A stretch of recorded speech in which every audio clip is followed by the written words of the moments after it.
Esselamu Aleyküm ve Rahmetullahi ve Berekatuh. Euzu billahi mineşşeytanirracim. Bismillahirrahmanirrahim. Elhamdülillahi Rabbil alemin. Vel âgıbetu littekva vel yakîn.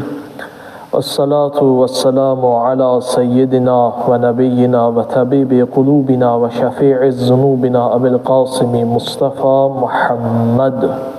Allahümme salli ala Muhammed ve ali Muhammed ve ala ahli beytihi teyyibine tahirinel ma'suminel mukarramin siyyemel hacca beqiyetillahi fil aradin ve la'na ala a'daihim ecma'in ila qiyami yevmiddin emma ba'd qalallahu'l hakim في كتابه الكريم أعوذ بالله من الشيطان الرجيم بسم الله الرحمن الرحيم رب اشرح لي صدري ويسر لي أمري واحلل عقدة من لساني يفقهوا قولي صدق الله العلي العظيم أوصيكم ونفسي بتقوى الله.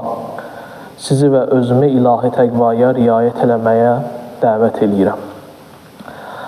Allahın salamı, məğfirəti, bərəkəti siz əzizlərin üzərinə olsun. Allah Teala inşallah ki, cümə gününün xeyrindən, bərəkətindən sizləri və bizləri ayrı salmasın inşallah. Bir mövzuya toxunmaq istəyirəm. Bildiyimiz kimi Allahın haqqullahla yanaşı digər haqlar da bizim boynumuzda var. Bir var haqqunnas, insanların haqqı, bir də var haqqullah, Allahın haqqı. Biz bu mövzular ətrafında bundan əvvəlki cümələrdə təzə-təzə danışmışıq. Məsəl üçün, piş namazın haqqından danışmışıq, ata-ananın haqqından danışmışıq. İndi də bu cümə danışacağıq insana dostluq eləyən yol yoldaşının haqqından. Ki biz bir insanla yol yoldaşı oluruqsa, bir həyat yolunda addımlayırıqsa, özümüzə dost biliriksə, İmam Səccad əleyhissalam həmin insan haqqında bizə nə deyir? Nəyi bildirmək istəyir? Həzrət buyurur ki, yol yoldaşının, yəni dostun haqqı odur ki, mümkün qədər onunla bağışlayan və ehsanla yoldaşlıq elə, mərhəmətlə. Deyir, bu mümkün deyilsə, ən azı onun haqqında insafa riayət elə. Sənə ehtiram və hörmət elədiyi kimi o, sən də ona ehtiramı gözlə. Sənin abur-həyavı o gözlədiyi kimi, sən də onun abur-həyasını gözlə. Çalış ki, heç bir kəramətli işdə səndən qabağa keçməsin. Həzrət İmam Səccad əleyhissalam deyir ki, biri ilə yol yoldaşı olursansa, dostluq eləyirsənsə, bir yola çıxmısansa, çalış, kəramətli işlərdə səndən qabağa düşməsin. Məsəl üçün, oturmuşsunuz bir yerdə, çörək yemişsiniz, nə bilim, bir işdir. Deyir ki, qoyma o səndən əvvəl davransın, onun məsəl üçün pulunu ödəsin. Yaxşı olar ki, o kəramətli işlərdə sən ondan qabağa düşəsən, sən xərcləyəsən. Ki, bu sənin axirətin üçündə, inşallah ki, dünyanın üçündə Allah Teala o xərclədiyin pulun 10 qatını sənə qaytaracaq, bərəkət verəcək malıva, puluva. Deyir, əgər səndən qabağa düşsə, işli şayətdir, sən gecikdin, o səndən qabağa düşdü, xeyirli bir işlə onun əvəzini çıx. Yəni, növbəti dəfə oturanda sən ondan daha tez davran. Və yaxud da bu dəfə o bu işi gördü, qabaqda bir başqa bir iş gördünüz onunla bir yerdə, sən ondan qabaqlıdan. Yəni, xeyirli işi ilə onun əvəzini çıx. Deyir, nə qədər bacarırsansa, yoldaşlığınızı qoruyun. Onu qoruyaraq, o dostluğu, yoldaşlığı qoruyaraq, pənahı olmağı özünə vacib elə. Deyir, ola bilər ki, onun başına iş gələr. O hər yerdən əli üzülər, sən onun pənəhgahı ol, yəni sən onun sığınacaq limanı ol, sən onu hər cür imkanlarınla qoru, saxla. Allah Teala'ya itaətdə ona kömək ol. Kömək ol ki, o Allah Teala'ya yaxşı itaət eləyə bilsin. Günah iş görərsə, günah iş görməsinin qabağını al günah. Qoyma ki, o günah iş görsün. Deyir ki, əsl dost odur ki, insanı günaha yox, Allaha tərəf sövq eləyər, Allaha tərəf çağırar. Bu, həqiqətən də insanı istəyən dostdur, əsl dostdur. Deyir, ondan ötürü rəhmət qaynağı ol, ona əziyyət verən olmaqla. Yəni, o sənin dilindən, əlindən əziyyət görməsin. O səndən daim mərhəmət görsün, mehribançılıq görsün, sevinc görsün, sənin hərəkətlərin ona qarşı olan münasibətin onun qəlbində daim fərəh yaratsın, gözəllik yaratsın. Deyir ki, Allahdan başqa heç bir güc və qüvvət də yoxdur. İmam Səccad əleyhissalam burada bir neçə məqama toxunur. Biri budur ki, imkan olan qədər yoldaşın barəsində mərhəmət göstərmək, onunla yaxşı rəftar eləmək, onun haqqında ən azı insafla davranmaq. Ən azı insafla davranmaq. Deyir, ikincisi odur ki, o sənə necə ehtiram göstərir, hörmətini saxlayır, sən də onun ehtiramını saxla. Xeyir işlərdə səndən önə getməsin. Əgər səndən qabağa düşsə, sənə yaxşılıq eləsə, sən də onun müqabilində ona yaxşılıq elə. Üçüncü odur ki, dostluqda, məhəbbətdə, nəsihətdə və Allaha itaət eləməkdə əlindən gələn köməkliyi ondan əsirgəməklə. Dördüncü nöqtədə nüans budur ki, günaha əgər o düşərsə, günaha düşərək Allahın əmrindən çıxmasının qarşısını al və ona qarşı əziyyət deyil, rəhimli ol günah. Ümumiyyətlə, biz ərəb dilində söhbət kəlməsi var. Söhbət sözü yoldaşlıq və həmişə bir yerdə olan yoldaşa deyilir. Sahib sözü də həmin o yoldaş sözündəndir. Söhbət, sahib, eyni kəlmədəndir bunlar. Deyir, məşhur dilçi alim Rağib İsfahani öz o lüğət var, orada yazır sahib sözü haqqında. Deyir ki, daim bir-birinin yanında olmağa, sahib sözünün mənası budur ki, daim bir-birinin yanında olub yoldaşlıq eləyənə deyilir. Qur'an-ı Kərimdə bununla bağlı ayələr var. Məsəl üçün, Həzrəti Yusuf Peyğəmbər Yusuf surəsində elə 39-cu ayədə buyurur ki, Bismillahirrahmanirrahim, Ya sahibiyyəs sicn, ərbabun mutafarriqunə xeyrun əmillahul vahidul qəhhar. Allah Teala Yusuf Peyğəmbərin Qur'an-ı Kərimdə Allah Teala buyurur ki, Yusuf Peyğəmbər bu cür dedi. Dedi, ey mənim iki zindan yoldaşım. Bir yerdə qalırlar, yoldaşlıq eləyirlər. Dedi ki, orada da görürsünüz, Ya sahibəy, ey mənim iki zindan yoldaşım, sahib kəlməsindən Allah Teala istifadə edir Qur'an-ı Kərimdə. Sizə nə bir xeyir, nə də bir zərər verə bilən, ayrı-ayrı tanrılar daha yaxşıdır, Allahlar, tanrılar, ilahlar daha yaxşıdır, yoxsa hər şeyə qadir və qalib olan bir Allah. Görürsünüz, sahib kəlməsini burada yoldaş kəlməsində işlədir. Başqa bir ayədə, Cin surəsinin 3-cü ayəsində Allah Teala buyurur ki, Məttəxəzə, əvvəli var ayənin, gəlir sonunda buyurur ki, Məttəxəzə sahibətən və lə vələdə. Allah haqqındadır bu ayə. Deyir ki, Allah özünə nə bir yoldaş, nə də övlad götürmüşdür. Görsən, orada da sahibətun, həyat yoldaşı mənah, bir yerdə qalmaq, daimi yaşamaq. Deyir, heç bir yoldaşı olmaz, övladı olmaz Allahın. Sonra bir yerdə Peyğəmbər haqqında Allah Teala buyurur. Buyurur ki, sizin yoldaşınız nə haqq yoldan azmış, sapmış, nə də azmışdır. Buyurur, o da ki, Nəcm surəsindədir. Buyurur ki, Mə dallə sahibikum və mə qavə. Allah Teala Quranda Peyğəmbər haqqında buyurur. Sizin yoldaşınız, yəni Peyğəmbərdəndir məqsəd. Əshab sözü bu sahib sözünün cəmidir. Dost, yol yoldaşı mənasındadır. Əshab sözü Quranda yazırlar ki, 77 dəfə işlənib. Ən çox Əshab-ı Səbt, Əshab-ül Mədiyən, Əshab-ül Kəhv, Əshab-ı Yəmən, Əshab-ı Qubur, sonra Əshab-ül Fil bu mənalarda gəlib keçib. Bir halda ki, deyir, sahib sözünün mənası yoldaş, dost mənasındadır. Həzrəti Yusufin də zindanda ətrafında olanları Allah Teala yoldaş adlandırır. Quran-ı Kərimdə Peyğəmbəri Allah Teala yoldaş adlandırır. Yəni, sahib, mühasib sözləri müvəqqəti və yaxud da daimi yanında olan dosta deyilir, yoldaşa deyilir. Ona görə də bu məsələ önəmli bir məsələdir. Hər bir şəxsin vəzifəsidir ki, bu dostlar arasında olan bu hüquqa neynəsin? Əməl eləsin. Və yazırlar ki, insan dostundan xüsusiyyət götürür, xasiyyət götürür. O, bir atalar misalı var, deyir ki, çox üzr istəyirəm, ata-atın yanına bağlasın da həm rəng olmasa da, həm xasiyyət olar. Ona görə hədislərdə gəlib ki, diqqətli olmaq lazımdır dost seçimində. Deyir, insanın adi xüsusiyyətlərindən biri də budur ki, onun başqalarından tez xüsusiyyət götürməsidir. Adi xüsusiyyətlərdən biridir.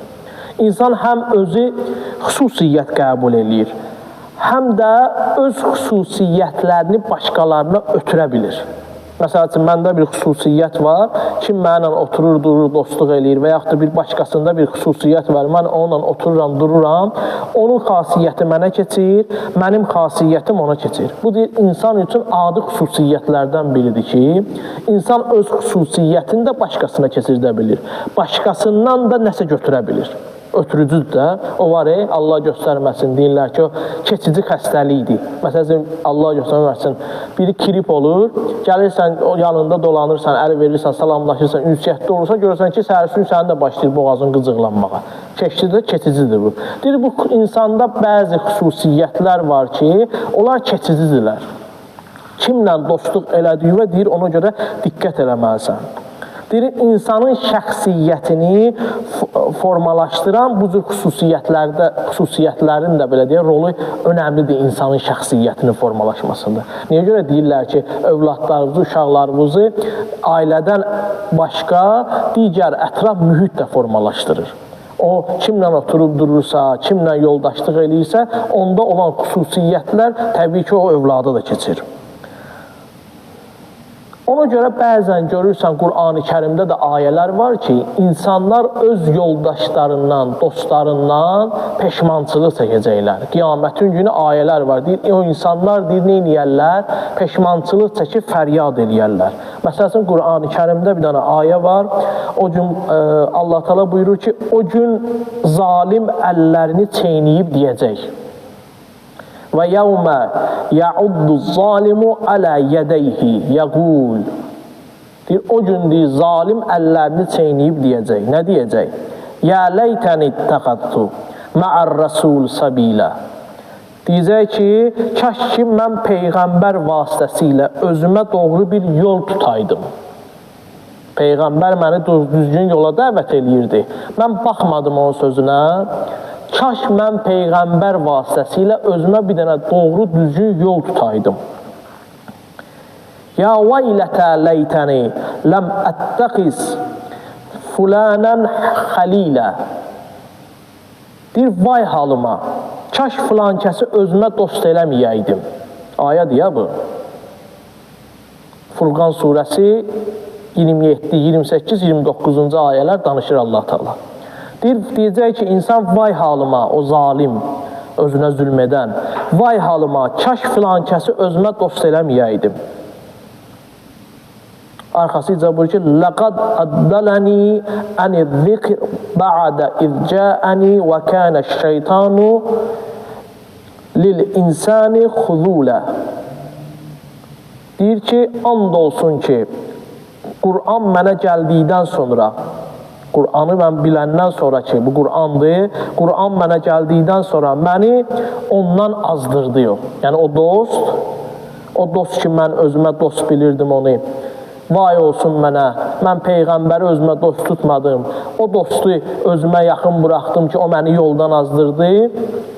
Deyir, Qur'an mənə gəldikdən sonra məni Qur'andan azdırdı, yoldan çıxartdı. Şeytan həmişə insanı xar eləyəndir. Yəni, özümə dost şeytanı bildim, o da məni yoldan çıxartdı. Yəni, Qur'an-ı Kərimdə bunun bariz nümunəsi var. Pis dostla bağlı. Bu ayələr qiyamətdəki olan vəziyyəti bizə başa salır. Baxın, orada ayədə var, yağullu. Qazza kökündəndir yağuzlu kəlməsi. Dişləməyə deyirlər. O, el arasında bir şey var. Necə dişləməyə deyirlər? İnsan birdən görürsünüz, heyrətə düşür, barmağını dişləyir. Burada Allah təala əllərin yeyəcək, əllərin dişləyəcək. O, yəni, mat qalacaq, heyran qalacaq, təəssüfdən başlayacaq əllərin yeməyə. O deyir, ey kaş, ləytəni. Kaş, o kaş ki var, o təəssüf hissi ki var, ayə onu bizə başa salmaq istəyir. Yağudlu, yəni heyrətdən, təəssüfdən barmağı, əli yeməyə deyərlər. Deyir, əlin, o insan həyəcanlı olanda, bu da görürsən, əlin aparır ağzına başlayır barmağını çeynəməyə. Bax, həmin halı Allah Taala bizə danışır. Və rəvayətlərdə, hədislərdə nadan dost haqqında gəlib. Deyir, insanın bu bəlalara mübtəla olmamasından ötürü, o qiyamətdə o hala, o heyrətlə barmağını çeynəməməyindən ötürü, hədislərdə dostluğun qadağan olunmuş şəxslər var. Deyir, əgər onlardan yan keçəsən, yan qaçasan. Həzrət Əli əleyhissalam deyir, pis dost haqqında buyurur ki, o insanlar ki, şər insanlardır, onlarla dostluqdan çəkinin. Çünki insanın təbiəti özü də bilmədən, yəni fitrəti özü də bilmədən qarşı tərəfin pislik və çirkinliklərini oğurlayır. Yəni ondan nə ki pis xüsusiyyət var, götürür. Deyir, sənin bu işdən də xəbərin olmur. Elə bir oğurlayırsan ki, ondan olan o pis xüsusiyyətləri. Sənin heç ruhun da incəmir. Özün də bilmədən bir də görürsən ki, dönüb olmuşsan o pisliklər sahibi. Başlayırsan sən də o kimi, məsəl üçün, onda müəyyən bir pisliklər var idi, məsəl üçün, xəsis idi, sən də başlayırsan xəsis olmağa. Onun dilində yalan var idi, başlayırsan sən də yalan danışmağa. O paxıl idi, başlayırsan sən də paxılçılıq eləməyə. Çünki ondan oturub durmuşsan axı. Həzrət Əli əleyhissalam deyir ki, bir də onda ayılırsan, görürsən ki, onda olan pis xüsusiyyətləri sənin heç özünün də xəbəri olmadan keçib sənə. Başqa bir hədisdə İmam Sadiq əleyhissalamdandır. Buyurur ki, hər kim özünə pis dost seçsə, onun pisliyindən, özünün sağlam ruhiyyəsindən bir şey qalmaz. O dostun pisliyindən, bundan nə ki sağlam bir şey var idi, heç nə qalmaz, hamısı xarab olar. Bunu xəstələndirər bu. Başqa bir hədisdə buyurur ki, hər kim axmaqla üzr istəyirəm, dost olmaqdan çəkinməsə, deyir, onun elə o ağlına, səviyyəsinə uyğun gördüyü işlərin təsiri altına düşəcək və tezliklə xoşa gəlməz əxlaqa malik olacaq. Ya da o da başlayacaq o kimi elə o cür olmağa. Budur. Və biyaq dediyimiz kimidir. Həkimlər də deyir ki, bəzi xəstəliklər var ki, insana sirayət eləyir. Deyir, pis dost seçmək də o qəbildəndir. O xəstəlik insana başlayır, belə deyək, sirayət eləməyə. Bir-iki dənə o həyatda baş verən hadisələrdən də danışaq. Deyir, bir günləri, deyir, bir nəfər evində, deyir, su quyusuna ehtiyac olur. Fəhlə çağıtdırır, usta çağıtdırır ki, bu evində quyu qazdırsın. Deyir, İş qutarandan sonra görür ki, evin içi torpaqla dolub. Quyunu qazdırıb, quyunun içindən çıxan torpaq tökülüb qırağa. O vaxtı var idi də, evlərin içində quyu qazardılar. O quyunun qazandan sonra o çıxan torpaq evin içindədir. Deyir, mən bunu neyniyim? Deyir, bunun bir dostu var idi, gedir dostunun yanına. O da çox belə ağılsız adam olur, həqiqətən də. Deyir ki, bəs şeydir, mən quyu qazdırmışam, evin içi torpaqdır. Nə məsləhət bilirsən, neyniyim? Deyir ki, fəhliyə qazdırmışdım. Deyir, heç nə, get həmin o fəhliyə dinən ki, evin içində bir başqa yerdə bir başqa quyu qazsın, o birinci quyudan çıxan torpağı töksün ora. Bu da gəlir, heç düşünmür, elə də elətdirir, quyunu qazdırır, birinci quyunun torpağını tökür, gör, ikinci quyunun torpağı qaldı, axı bayırda. Deyir, onu neyniyim? Yenə gəlir bundan məsləhət alır. Deyir, indi neyniyim? Bəs ikinci quyunun da torpağı qaldı evin içində. Deyir, o da götür tök birinci quyuya. Buna quyu lazımdır, su çıxarmaq lazımdır. Nə oldu elə bu? Onu tök buna, bunu tök. Deyir ki, görürsən, üzr istəyirəm, o ağılsız dosta tabi olmağın nəticəsi budur. Adam giriftar olur. Birini də danışım, deyir ki, bir darğa olur, kəndin darğası. Deyir, günlərin bir günündə birinin çox-çox üzr istəyirəm, bu heyvanı, malı, inəyi Yem yeyəndə başı ilişir, qalır o yem qabının içərisində. Nə qədər eləyir, çıxarda bilmir. Nə qədər eləyir, çıxarda bilmir. Gəlir bu darğanın yanına ki, bəlkə bu buna bir məsləhət versin. Deyir ki, mənim o inəyim yemək yeyəndə, o yemi yeyəndə başa qaldı o qabın içərisində. O deyir ki, yox, mən buradan uzaqdan rəy verə bilmərəm. Gedim, baxım hadisə yerinə, ondan sonra deyəcəm nə eləmək lazımdır. Gəlir, baxır, deyir, hə, heç nə, bu inəyin başını kəsmək lazımdır. İnəyin başını kəsirlər, kəsəndən sonra inəyin başı düşür da qabın içində qalır, çıxmır. Baxır belə, deyir, hindi neyniyək? Deyir, hindi qabı sındırmaq lazımdır. Həm inəyindən olur, həm də qabından olur. Yəni, bu cür ağılsız insanlarla dostluq eləmək, onlardan məsləhət almaq nəticəsi və budur. Yəni, acı bir sonluq, acı bir həqiqətdir. Həzrət Süleyman Peyğəmbərdən nəql olunur, deyir ki, dostlarına baxmamış, heç kimin barəsində qəzavət eləməyir. O bir söz var, deyir, necə insandır? Deyir, bax, gör, kimdən oturur, durur? Yol yoldaşı, biri deyir ki, yol yoldaşı olmamışam. Biri qayıdır, deyir ki, dostuna bax, özün biləcəksən kimdir, nəçidir. Deyir, dostlarını tanımaqmış, heç kimi qəzavət eləmə. Deyir, çünki insan dostları və yoldaşları vasitəsilə xüsusiyyətləşir. Onların xüsusiyyəti buna keçir, onu demək. Həzrət Əleyhisselam buyurur ki, bu 6 sifətə malik olan şəxslərlə dostluq və yoldaşlıq etməyin faydası yoxdur. Ya əli hansıdır? Deyir, bir, əgər sənə söz desə, o sözü yalan olsa, yəni yalancı adamdan. Əgər sən də ona söz düşün, səni də yalancı hesab eləsə. Sən ona söz deyirsən, o səni elə bilir ki, sən ona yalan deyirsən. Bir insandan fayda olmaz, dost olmaz. Sən onu əmin tanıyırsan, əmanətlər tanıyırsan, o isə sənə xəyanət eləyir. Bu adamda. Səni əmin tanıyan halda, səni bilir ki, sən əmanətdar adamsan, sən bilir ki, sən düz adamsan, amma sənə töhmət vurur. Bu insandan da sənə xeyir olmaz. Əgər ona neymət versin, təşəkkür eləmək fikrində olmasa, bundan da dost olmaz. Neymətə qarşı küfr eləsə və sənə neymət versə, o neymətin qarşısında boynuva minnət qoysa, bu adamla da dostluq eləmə. 6-cı və budur. Həzrət buyurur ki, belə adamlarla dostluq eləmək lazım deyil. Və İmam Baqir əleyhissalamdan bir dənə hədis var, böyük bir hədisdir. Deyir, atam mənə deyir, vəsiyyət elədi. İmam Səccad əleyhissalam deyir, mən vəsiyyət elədi. Dedi ki, oğlum, 5 dənə tayfa var. 5 tayfa ilə mütləq şəkildə nə yoldaşlıq elə, nə də dostluq elə. Bu 5 tayfadan uzaq qaç. Bunlarla dostluq da olmaz, bunlarla yola da çıxmaq olmaz, bunlarla yoldaşlıq və dostluq da eləmək olmaz. Dedim ki, atacan, sənə qurban olum. O 5 tayfa kimlərdir? Kimlərdən söhbət gedir? Deyir, birincisi fasik insanlardır. Fasik, fisk əhlidir, günah əhlidir bunlar. Deyir ki, fasiklə yoldaşlıq eləmə. Fasik sözü həddən xaric olmaq mənasındadır, lüğətdə. Sözün kökü fiskdir, fisk.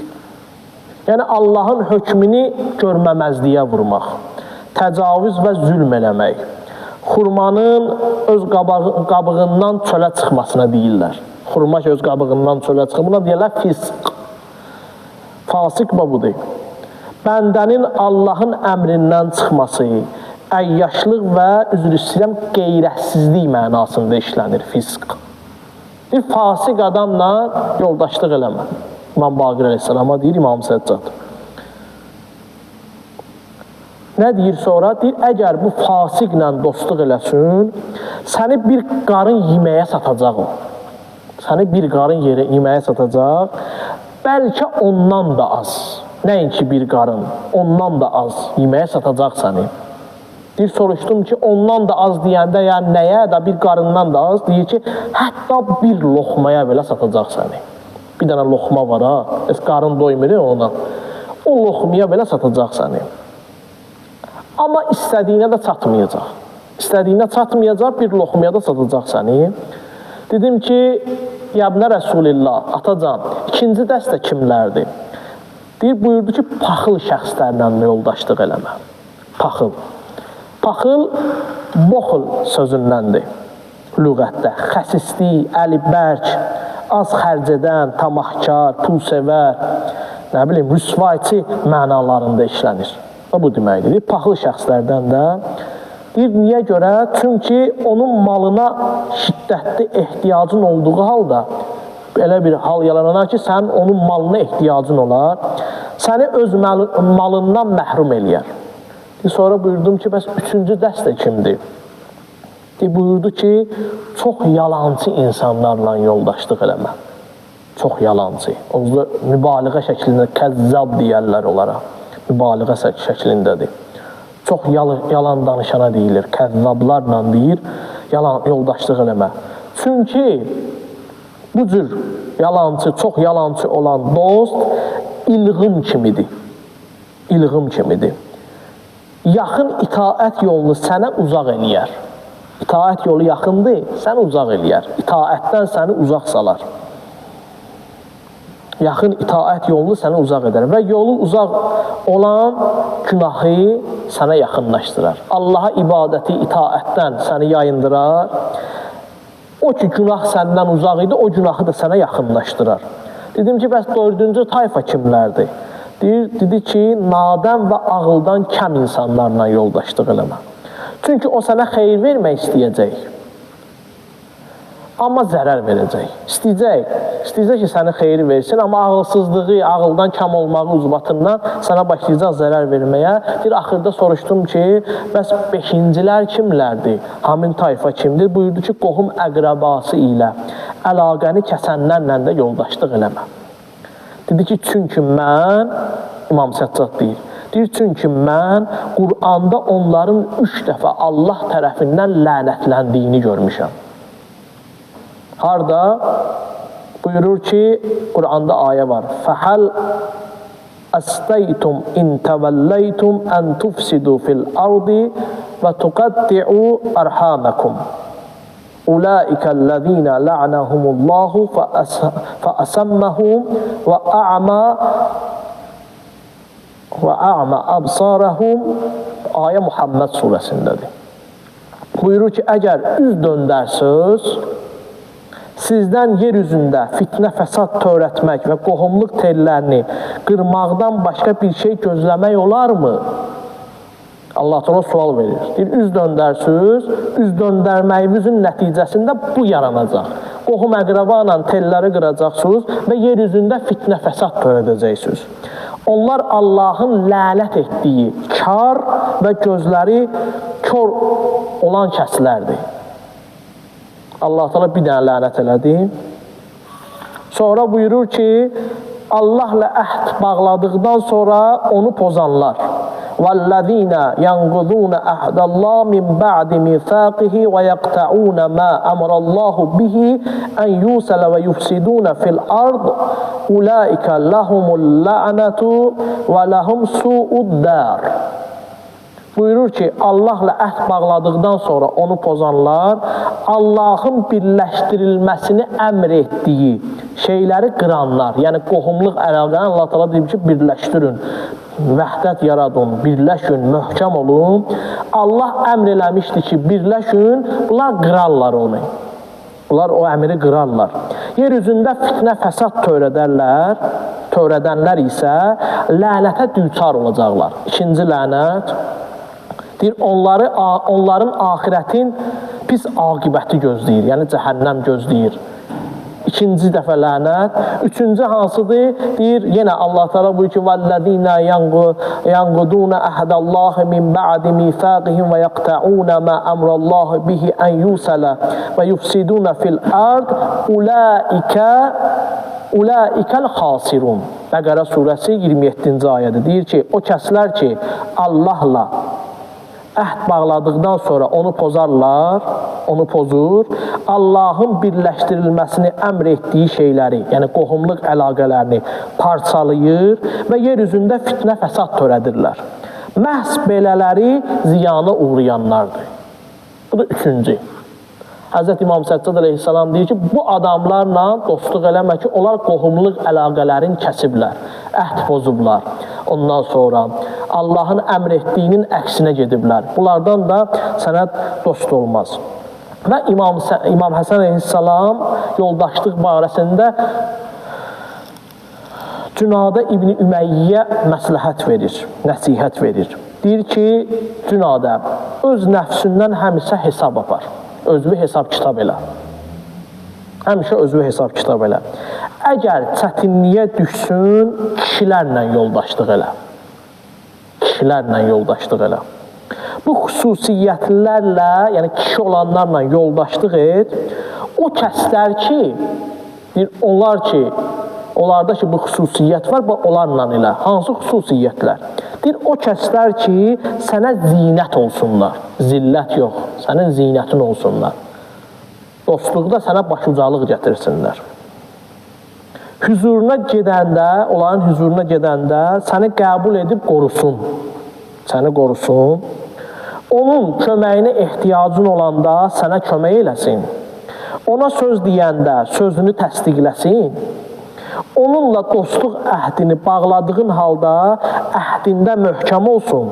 Əgər əlini onun fəzilətinə tərəf uzatsın, onda bir şey var ki, sənin ehtiyacın var onun fəzilətinə, əlini onun o üstünlüyünə, fəzilətinə tərəf uzatsın, o sənin əlindən tutsun da, əlini vurub sındırmasın. Əgər səndən abır-həyanın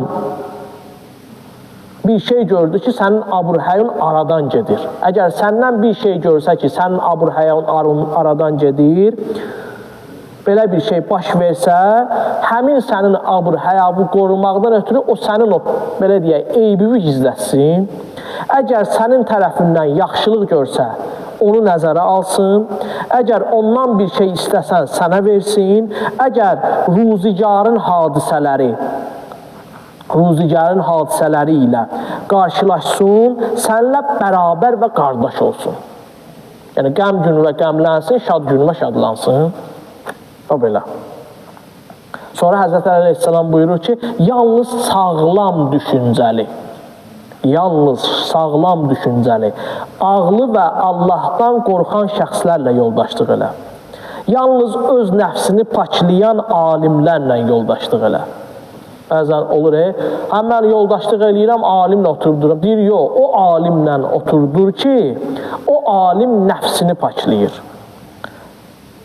Sirrüvü yalnızdır elə bir şəxsə verginən ki, əhdinə əməl edən vəfadar möminlə sirrüvü onunla paylaş. Sonra başqa bir hədisdə buyurur ki, bilin, alimlərlə oturub onlara tabi olmaq elə bir işdir ki, ona görə insana mükafat verirlər. O alimlərlə ki, onlar nəfsinə məşğul olurlar. Elə hər qabağımıza gələnlə yox. Alimə tabi olmaq, ehsana çatıb, günahların aradan getməsinə səbəb olur. Həmçinin bu əməl möminin axirət azuqəsi dünyada və ölüm anında şərəfidir.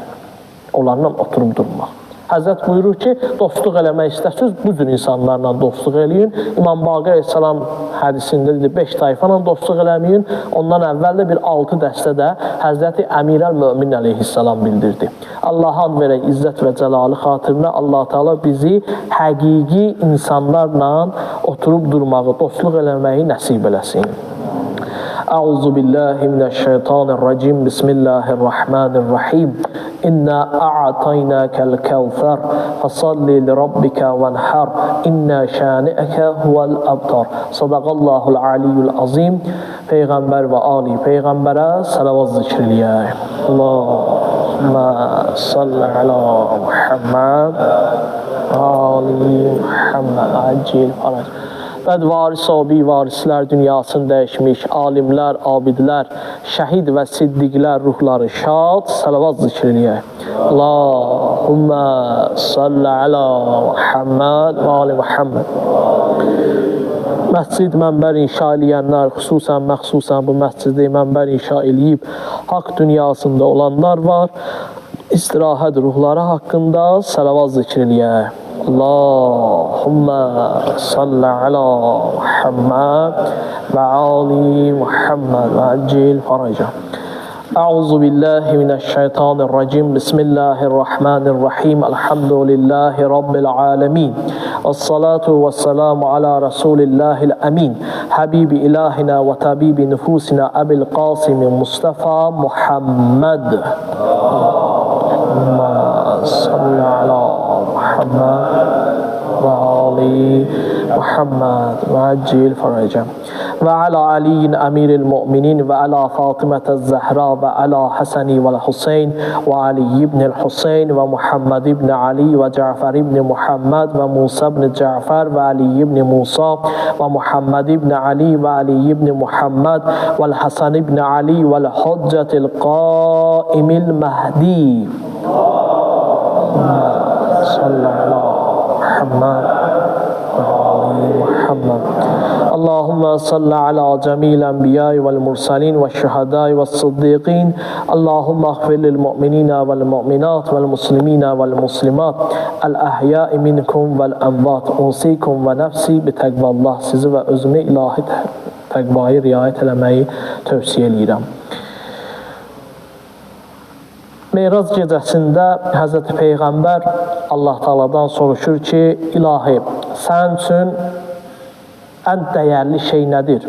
Allah buyurur ki, 2 dənə xüsusiyyət var. Mənim üçün ən dəyərli xüsusiyyətdir. 2 insani xüsusiyyət daha dəyərlidir mənim üçün. Deyir ki, ilahi, o xüsusiyyətlər hansılardır? Deyir, biri təvəkküldür, biri də rizadır. Təvəkkül nədir? Təvəkkül məlumdur ki, işləri Allaha həvalə eləyib çalışmaq. Çalışırsan, amma işin nəticəsini Allaha həvalə eləyirsən. İşləri Allaha həvalə edib çalışmağa deyərlər təvəkkül. Daha işləri Allaha həvalə eləyib oturmaq yox. Çalışmaq, nəticəni Allaha həvalə eləmək. Buna deyərlər təvəkkül. Hər bir halda Allaha təvəkkül eləmək çox böyük bir dəyərdir. Əfsuslar olsun ki, az insanda bu xüsusiyyət tapılır. Belə bir tərif deyirlər təvəkkül haqqında. Deyirlər ki, hadisələr xeyrüvə cəryan eləyəndə də, hadisələr sənin əksüvə, ziyanıva da cəryan eləyəndə, xeyrüvə cəryan eləyəndə hadisələr məğrur olma, hadisələr əksüvə, ziyanıva cəryan eləyəndə qəmgin olma. Nəticəni Allaha təvəkkül elə. Buna deyərlər təvəkkül. Zərrə qədər məyus olmayasan, hadisələr ziyanıva. Biləsən ki, aləmin sahibi var. Bütün aləm onun nəzarəti altındadır. Hadisələr onun nəzarəti altında, belə deyək, cəryan eləyir. Özdə o elə bir Allahdır ki, o qüdrətlidir və həmin o qüdrətli olan Allah səni hamıdan və hər şeydən çox sevir və çox istəyir. Sən onun bəndəsisən, sən onun yaratdığısan. O səni çox istəyir və çox sevir. 2 xüsusiyyəti var əsasən. Rəhimli və qüdrətli. Rəhimlidir, həm də qüdrətlidir. Gücü hər şeyə çatır və səni də çox sevir, çox mərhəmət eləyir. İşlər də biləsən ki, onun əlindədir. Vəssalam. Adam arxayındır. Təvəkkül bu mənada. Arxayın ol, deyir, sonra işivə başda davam elə. Heç bir istiraba da düşmə. Hərdən Allah bu hissi bizdə imtihan eləmək üçün bilirsiniz neynir? Hamının başına gəlib. Gəlməyibsə də bilin ki, yəqin ki, gələcək. Adam gərək o halda qorxmaya. Hərdən belə bir şey olur ki, Allah Teala insanı məngəniyə salır, sıxıntıya salır. Yəni, bütün qapılar bağlanır insan üçün. Zahiri səbəblərin hamısı gücdən düşür. Məsəl üçün, bir dənə işin var, bilirsən ki, mütləq düzəlməli idi, gedəcəkdin filan yerə, filan, məsəl üçün, sənəd olacaqdı, o birisi olacaqdı, bu birisi olacaqdı, düzələcəkdi bütün mənə. Görürsən ki, bütün qapılar bağlanıb. Bütün zahiri səbəblər sənin xeyrivə bitməli idi. Bütün zahiri səbəblər gücdən düşüb. Bütün zahiri səbəblər. Heç nə ilə görürsən ki, vəziyyəti həll eləmək mümkün deyil. Bu məqam həll edici məqamdır. Bu an həlledici bir nöqtədir ki, sənin o məqamda sırf imanın imtihana çəkilir. İmanın imtihana çəkilir. İmanın yoxlanır o vaxtı. Hadisələrin hər biri sənin əleyhivə cəryan eləyir. Görürsən ki, heç sağa, sola qaçmağa da yolun yoxdur. Heç bir sağdan, soldan yolun yoxdur, addım ata biləsən. Hər şey sənin əleyhivədir. Deyir, orada sən aram ola bilsin. Orada sən deyir, təşvişə düşməsin, aram ola bilsin. Desin ki, ilahi, sən varsan, məni görə bilirsən, sən mənim Allahımsan, sən qüdrət sahibisən, sən rəhimlisən, sən mərhəmətlisən. Bu məqamda deyir, Allahın nüsrəti, köməyi gəlib çatacaq sənin dadına. Bu halda əgər insan olsa, özünü təslim eləyə bilsə. Təvəkkül bəzən biz elə başa düşürük ki, sıxıntılı məqam üçündür. Deyir, yox, təvəkkül təkcə sıxıntılı məqam üçün deyil. Təvəkkül bilirsiniz nə zaman üçündür? Keyfin yaxşıdır, cibində pulun, işlərin gedir, ailə həyatın yerində, keyf damağın da belə yaxşı mənadı desək də, halaldan söhbət gedir. Hər şey yerində, deyir, yenə də təvəkkül vaxtıdır. Təvəkkül təkcə deyir, sıxıntılı zamanlarda deyil. Ki, Allah-u Teala səni sıxıntıya salanda, bəzən görürsən ki, Allah-u Teala insanı sıxıntıya salmır. Elə Allah-u Teala insana neyməti verir, onda da imtihana çəkir insanı. Görün, bu neyi niyəcək? Olur ya, bəzən birinə də görürsən ki, olur 5-10 manatı, alırlar əlindən, görək bu özünü necə aparacaq. Bəzən də ki, birinin əlinə 5-10 manat verirlər ki, görək bu necə olacaq. Əvvəlki adamdır, yoxsa dəyişəcək. O budur. Deyir, təkcə təvəkkül sıxıntılı zaman üçün deyil. Ancaq xəstəlik vaxtında deyil. Sağlamlıq vaxtında da təvəkkül lazımdır. Hər bir zamanda təvəkkül lazımdır. Təvəkkül budur. Bəs riza nədir? Riza, razılıq. Riza, yəni sən Allahdan razı olasan. İstənilən vəziyyətdə. Nəticə üçün çalışasan. Nəticə üçün çalışasan.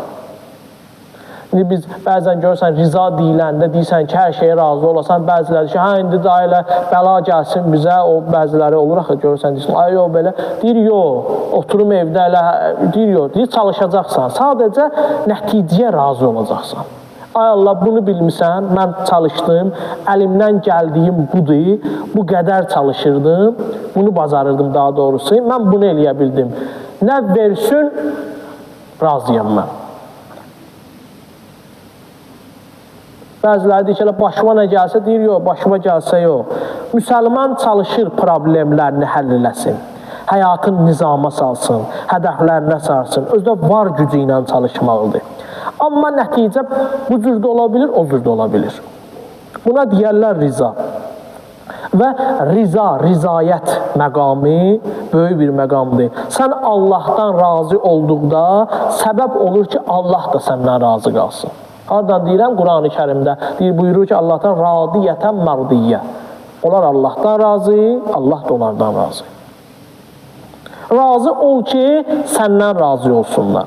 Deyir, kim mənim, Allah da bu hədisi deyir, kim mənim az ruzimə razı olsa, qani olsa, o mənada yox ki, az qazanın, halaldan qazanın, çalışın, çalışmalısan. Amma indi bəzən görürsən, çalışırsan, məsəl üçün elə o az ruzu gəlir, çıxır da sənə elə. Deyir ki, kim mənim az ruzimə qani olsa, mən də deyir, sənin, ay bəndəm, az ibadətimə razı olaram. Az ibadətimə razı olaram. Sən məndən razı qal, mən də səndən, mən sənə nə əta eləyirəm, mən bilirəm ki, sənə bu günləri bu lazımdır, bu qədər lazımdır.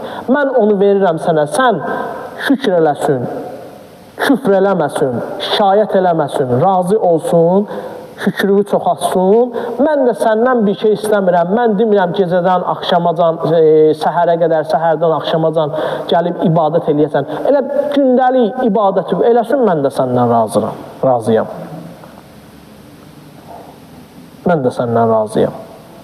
Məsələn, elə bir ki, bax, burada əyləşənlərin hamısı, elə bir ki, Peyğəmbər çıxıb, burada danışır, kürsüdən. Peyğəmbər çıxıb, Burada da Peyğəmbər olardı, bizə deyərdi ki, Allah sizdən razıdır. Ondan sonra heç birimizin inanın ki, qəm-qüssəsi olmazdı. Ki, Peyğəmbər kimi bir şəxsiyyət bizə deyir ki, Allah sizdən razıdır. Allahın rizayətindən o tərəfə nə var ki?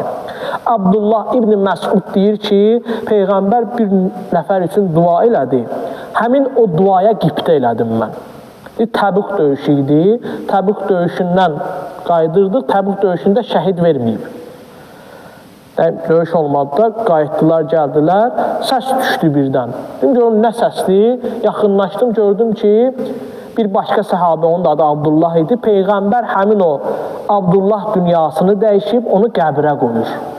Bir baxdım, gördüm ki, düşüb qəbrə Peyğəmbər, təbii əcəllə ölüb də bu, şəhid falan da olmayıb, döyüş olmayıb çünki. Bir Peyğəmbər bunu qəbrə qoyanda dedi ki, ilahi, mən bundan razıyam, sən də bundan razıyam. Abdullah ibn Məsud deyir ki, orada qibtə elədim. Dedim, kaş onun yerinə mən olardım. Gör, haradır ya? Deyir ki, ölümə və ölüyə qibtə eləyir. Deyir, kaş onu, deyir, ondan o tərəfəsi yoxdur ki, Peyğəmbər kimi aləmlərə rəhmət olaraq göndərilən Peyğəmbər deyir ki, ilahi, mən bununla razıyam. Sən də özün bununla da Peyğəmbər dua edirsə, Allah da qaytarması, geriyə çevirməz onu. Deyir, qibtə elədim ki, kaş bunun yerində mən olardım. İmam Rızanın yazırlar bir səhabəsi vardı, Yunus İbni Əbdurrəhman adında. Bəzi adamlar var ki, bəxtinə belə yazılıb, belə düşüb ki, adamlar onun barəsində danışırlar. Düz, yalan, səhv, fərqi yoxdur. Belə adamlar var. Həyatda da görmüşsünüz daha doğrusu. Elə adamlar var ki, bu Əbdurrəhman da belə adamlardan idi. Var belə adamlar. Oldu, olmadı, belə deyək, bildilər, bilmədilər, ittiham eləyirlər, nə gəldi danışırlar, ağla gələn sözlər deyirlər, gəlməyən sözləri deyirlər. Bu üçün də danışırdılar ki, Əbdurrəhmana deyir, atasının adını demirdilər. Deyirdilər ki, bunun atası bilinmir. Töhmət vururdular da. Bilinmir. Deyirlər ki, Yunis'in bunun atası məlum deyil. Deyir, hətta bu yerə qədər gəlib çatmışdı ki, deyir, bu cəmaat bu vəziyyətdə idi, bunu bu cür töhmət edirdilər. O qədər ittiham edirdilər ki, o qədər zülm edirdilər ki, dil yarası vururdular ki, başlayırlar dalıca danışmağa, qeybətini edirdilər, bu sarsılmışdı. Gəldi İmam Rıza Aleyhisselamın yanına, danışdı məsələni. İmam Rıza dedi ki, Yunis, narahat olma, mən səndən razıyam. Danışırlar, deyirlər ki, atın məlum deyil, deyirlər ki, bu eləysən, onu eləysən, nə bilim, bu cürsən, o cürsən, hə? Filan kəssən, o cürsən, bu cürsən. Töhmət vururlar sənə, narahat olma. Mən səndən, təsəvvür oturmuşsan burada, imamımıza deyir ki, mən səndən razıyam. Daha dünya yox ha, bütün respublika yox, bütün dünya səndən danışsa, imam deyir, səndən razıyam. O da deyir ki, onlar kimdən razıdırsa, deməli Allah onlardan razıdır da. Deyir ki, mən səndən razıyam. Kaş bizə zamanı imamı deyə ki, mən səndən razıyam. Mən səndən razıyam. Bilsək ki, zamanı imamı bizdən razıdır, insanın inan ki, heç belə deyək, əziyyət eləməz o sözlər ki, kim nə danışır, qoy danışsın. Mən bilirəm ki, mənim imamım, rəhbərim məndən razıdır. Məndən razıdır. İnsanların olsa bir çoxunun işi danışmaqdır. Bir dəstə iş görsün, bunlar otursunlar, danışsınlar. Nə bilim, üzr istəyir, şəbədə qoşsunlar, vedrə qoşsunlar, xalq arasında belə deyilir də. Olmayan sözləri böhtan atsınlar, olmayan sözləri danışsınlar, şər atsınlar. Adam da bəzən sarsıla bilir də, bir də görürsən ki, insan sarsılır. Böyük adamlar var ki, sarsılırlar. Məsələn, Həzrəti Musa Allaha dedi. Allaha dedi ki, ilahi, mən üçün nələr danışırlar. Allah dedi ki, sən yaxşısan, mənim qeybətimi eləyirlər bunlar. Mən Allah. Yəni, narahat olma. Əsas odur ki, mən bilirəm sən kimsən, ya Musa. İmam Rıza da belə dedi. Dedi ki, narahat olma. Mən səndən razıyam. Get işimi gör. Mən bilirəm ki, sən haqsan. Əleyhissalam qəmbərə dedi. Dedi ki, Ramazan ayının 20-ci günü idi. Dedi ki, bir gün qəmbər, bir gün sənə deyəcəklər ki, əlidən üst çevir. Neyini yersən? Dedi, and olsun Allaha. Mənə od vursalar, məni tikə-tikə doğrasalar, mən səndən dönmərəm. Qəmbər bunu dedi. Deyir, baxdı qəmbərə. Ağa buyurdu ki, onda bil ki, mən də səndən razıyam. Qəmbər, bil ki, mən də səndən razıyam. Deyir, qəmbərin ürəyinə şadlıq doldu, sevinç doldu. Elə bir başqa daha heç bir şeyə ehtiyacı yoxdur. Elə bu söz, mən səndən razıyam, kifayət elədi.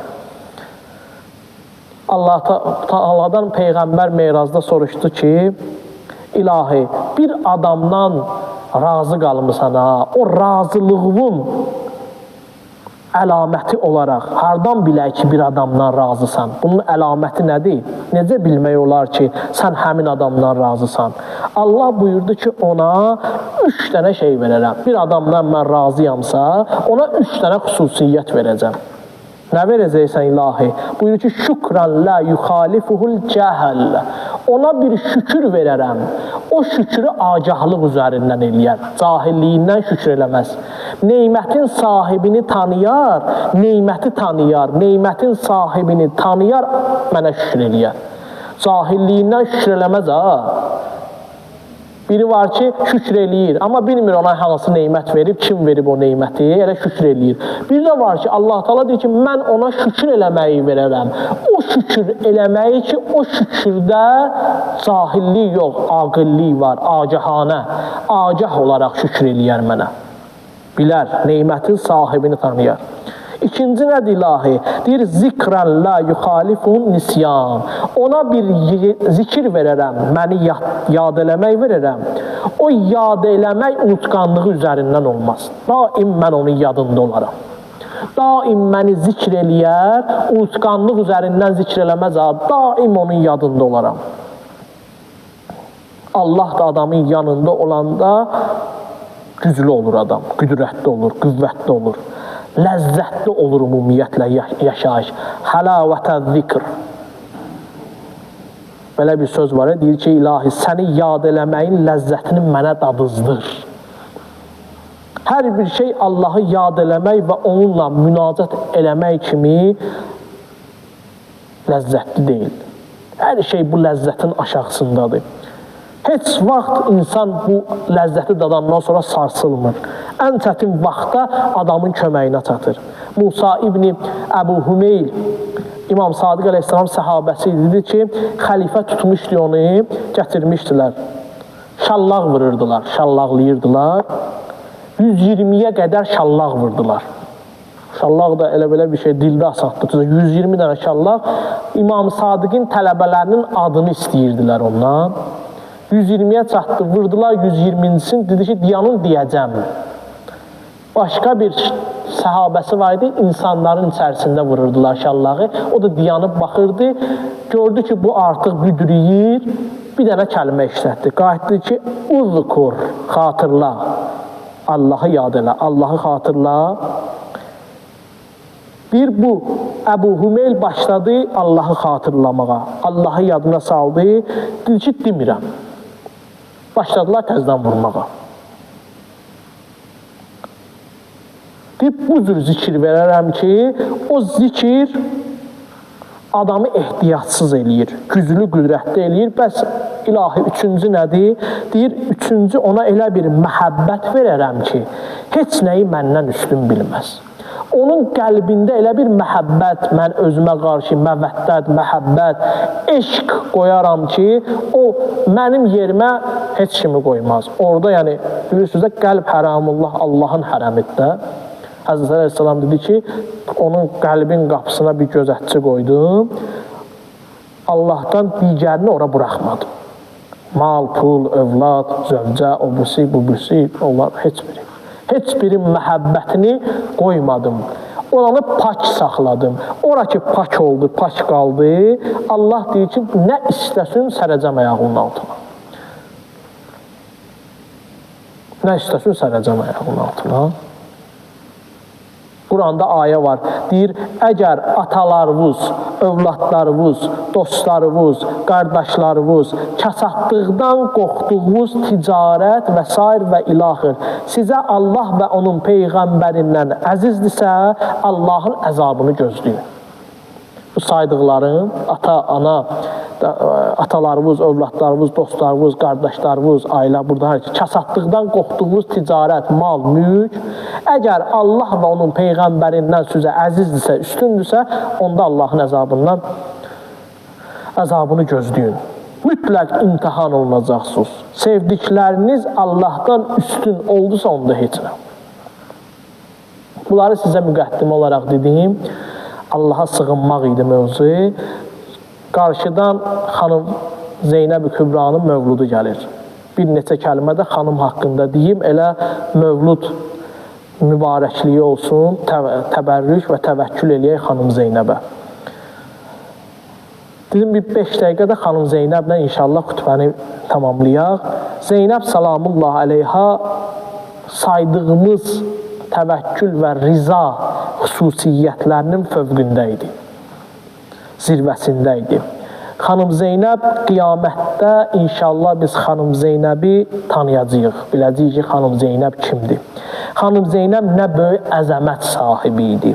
Kərbəlanın hər hadisəsinə baxırsan, Kərbəlada cəryan eləyən bütün hadisələrin gedişatında xanım Zeynəbin izi var. Xanım Zeynəbin izi var. Həzrət İmam Hüseyin əleyhissalam 6 aylıq körpəsini gətirir, anasına yox, xanım Zeynəbə verir. Dedi ki, İmam Hüseyin əleyhissalama ki, İmam Hüseyin əleyhissalam dedi ki, bacı, al bunu məndən. Bu xanım Zeynəbin nə qədər mətanətli, dəyanətli, dözümlü, sarsılmaz əhval ruhiyyəsinin və Allaha bağlılığının, Allaha təvəkkülünün, Allahdan rizaiyyətinin göstəricisidir ki, İmam Hüseyin əleyhissalam bilir kimə nəyi tapşırır. Gəlir, 6 aylıq uşağını gətirir xanım Zeynəbə verir, oxlanmış halda. Uşağı gətirdi qucağında, uşaq çabalayanda xanım Zeynəbə verdi. Dedi, sən götür. Dedi, paltarımı gətir bacı, meydana gedir. Paltarımı gətir, onu geyinim əynimə, yenə xanım Zeynəbə deyir. Vida vaxtında Həzrət Zeynəblə sağollaşır. Heç kim, belə deyək, tab gətirə bilməzdi. Birinci döyüşə yollananda görünməyib ki, İmam Hüseyin kiməsə desin ki, mənə dua elə. Döyüşə yollanır. Xanım Zeynəbə deyir ki, bacı, mən üçün dua elə. Bu böyük bir məqamdır ya. Allahın höccəti, məsum imam özü dua. Bunun yanına dua eləməyə gəlirlər ki, bizim üçün dua elə. Bu boyda olan şəxsiyyət xanım Zeynəbə deyir ki, mən üçün dua elə. Mən üçün duanı sən elə. Deyir ki, mən üçün dua elə bacı, Allah məni qəbul eləsin. Dua elə, Allah mənim şəhadətimi qəbul eləsin. Şəhadət mübarək bir zirvədir. Sənin duava ehtiyacın var ki, məni şəhid olaraq qəbul eləsin Allah. Xanım Zeynəbə iltimas-ı dua deyib, meydana yollanıb İmam Hüseyin əleyhissalam. Can verirdi İmam Hüseyin əleyhissalam o çuxur yerdə. Bir dənə Zeynəb şahidi idi. Bir dənə xanım Zeynəbə icazə verilmişdi ki, təllin üstündə baxsın. Çünki bilirdi ki, heç kimin əhval ruhiyyəsi dözməz ona. İmam Hüseyin deyir, atdan yerə düşəndə dedi ki, həl min müstəğisin. Bir nəfər varmı mənə pənah versin? Bunu deyəndə deyir, Zeynəbin səsi ucaldı təllin üzərində. Deyir ki, yağı yasəl müstəğisin. Ey pənahsızların pənah yeri, qardaşıma kömək elə. Ey pənahsızların pənah yeri. İtki çətin idi İmam Hüseyin əleyhissalam üçün. Oğlu Əli Əkbər doğranır, dünyasını dəyişir, şəhid olur. Əli Əkbər can verəndə yazırlar, bir anlıq Hüseynin canı bədənindən çıxdı. canı bədənindən çıxdı. Deyirlər ki, o Həzrəti Əli Əkbərin başının üstündə ayaqları tutmadı, bir neçə qədəm qalmış. Özün həqiqətən çox pis hiss eləyirdi. Xanım Zeynəb gəldi başının üstünə. Heç kim gələ bilmirdi. Xanım Zeynəbin orada əzəməti və burada çıxır. Deyir, gəldi, dayandı Həzrətin başının üstündə. Dedi ki, qardaş, görün nə əzəmətlidir ki. Dedi, İmam Hüseyin Əsəlamız dedi ki, qalx ayağa, sən durmasın, mən də getməyəcəm. Qasim şəhid olanda yenə Xanım Zeynəb çıxır qabağa. Bütün şəhidlər gələndə yazırlar ki, Xanım Zeynəb özünü qabağa verir. Amma yazırlar, balası şəhid olanda, bilirsiniz, Xanım Zeynəbin də oğlanları orada şəhid oldu. Balaları şəhid olanda deyirlər, oğlanlarımın cənazəsi gəldi. Dedi ki, 100 oğlumu öldürsələr, and olsun xeymədən çıxan deyiləm. Çıxmaram xeymədən. Hüseyin məni görər, birdən xəcalət çəkər. Çıxmayacaq. Bu məktəbi yaradıb Zeynəb. Zeynəb belə bir əzəmət sahibidir. Nisbəti lütfü və naçiz idi, neynim olanım. İmam Hüseyin Əsəlama deyir. Deyir, nisbəti lütfü və naçiz idi, neynim olanım. Sən riza ol, vəli mən çöldə oğulsuz dolanım. Nisbəti lütfü və naçiz idi, neynim olanım. Sən riza ol, vəli mən çöldə oğulsuz dolanım. Hüseyin, təki sən razı qal. Bu Xanım Zeynəbin Kərbəlada ürəyinin sözü idi. O sinəsi dağlı şəkildə gəlir, yəni İmam Hüseynin cənazəsinin üstündə. İmam Hüseyin Əsələm artıq şəhid olub, Aşura günü. Qayıdır ki, Allahümmə təqəbbəl minnə hazəl qalil. İlahi, bu az qurbanı bizdən qəbul elə. Demir, mən qardaş vermişəm, gör nə boyda. Deyir, yox, ilahi, bu az olanı bizdən qəbul elə. Bu kiçik qurbanı bizdən qəbul elə. Gör nə boyda əzəmət sahibi idi. Onun sözüdür Kərbəlada. Deyirlər ki, nə gördün? Dedi, mə rəəytu illə cəmila. Gözəllikdən başqa bir şey görmədim. Elə bilirlər ki, qorxuzacaqlar. Deyəcək, qan gördüm, vəhşət gördüm, dəhşət gördüm. Belə elədilər, qardaşlarımızı doğradılar. Qorxma dedim, mə rəəytu illə cəmila. Gözəlliyi gördüm. Deyir, o tərəfin gücləri buna çatırdı, öldürməyə çatırdı, öldürdülər. Mən gözəl gördüm hər şeyi. Onun işinin adı, onların işinin adı öldürməkdir. Amma mən səhnələri gözəl gördüm. İmtihan gözü ilə gördüm. Mən analar gördüm orada. Şəhid balasını verdi. Şəhidin başını atdılar qabağına. Vəhəbin anası idi. Götürdü, atdı düşmən tərəfə. Dedi, biz Allah yolunda qurban verdiyimizi geri almarıq. Mən bu cür analar gördüm ki, mə rəəytu illə cəmila. Bu gözəllik deyilməz nədir? Gözəllikdən başqa bir şey görmədi. Ona görə Xanım Zeynəbə gəlib çatanda adam lal olur. Heç nə deyə bilmir. Bir əhl-i sünnət alimi var, deyir, onun fəzilətinə heç kəs çata bilməz. Anası Fatimədən başqa. Onu istisna eləyirəm. Bir rical alimi var, hədis alimi var. Kitabında yazır. Qadınlara gəlib çatanda deyir ki, Zeynəb və mə Zeynəb və mə ədrakə mə Zeynəb. Zeynəb kimdir, nədir Zeynəb? Sən nə dərk eləyirsən Zeynəb kimdir, nədir? Həzrəti Zeynəb fəzilətlər anasıdır. Fəzilətlərin toplusudur, məcmuəsidir. Onu qiyamətdə Allah bizə tanıtdıracaq. Ənti bihamdilillah alimətun qeyru muallimə. Elə şücaət və bəlağətlə danışır Yezdin məclisində. İmam Səccad əleyhissalam məsum imamdır. Ona baxır, bunu deyir. Deyir ki, ənti bihamdilillah alimətun qeyru muallimə. Həmd olsun Allaha ki, oxumamış aliməsən. Alimsən, alimə, oxumamış aliməsən. Sənə təlim keçən olmayıb, sənə dəstəyən olmayıb. Həmd olsun sənə. Allaha and veririk izzət və cəlalı xatirinə. Allah Teala xanım Zeynəbin bu dünyada ziyarətin, ibadə şəfaətin bizlərə nəsib eləsin. Qarşıdan gələn Mövlud gününüz də mübarək olsun. Allah Teala xəstələr var, mərizlər var, məxsusən nəzərdə olan xəstələr, mərizlər Allah Teala tezliklə şifayı acil mərhəmət eləsin. Vəssalamu aleykum və rəhmətullahi və bərəkatuhu. Salavat zikr eləyək.